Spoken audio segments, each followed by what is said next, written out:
فريق النادي الاهلي يستحوذ نعم، ولكن بلا خطوره تذكر، وجول جول اول، هدف اول في المباراه للنادي الاهلي.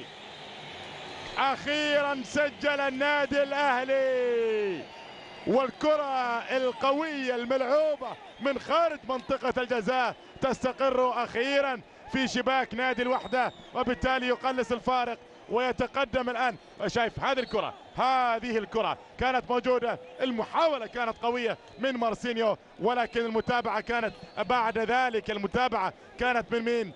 للأمام، كانت بالفعل وفي الشباك، وبالتالي يقلص الفارق خارج قواعده.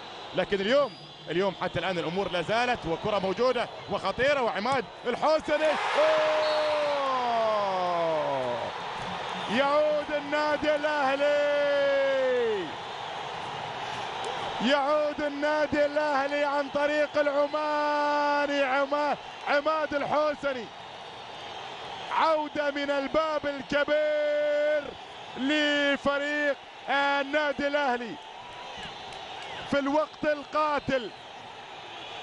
الوقت القاتل تعود الابتسامة للأهلاوية، والبديل العماني عماد الحوسني يسجل، وبالتالي الأمور عند التعادل بهدفين لهدفين.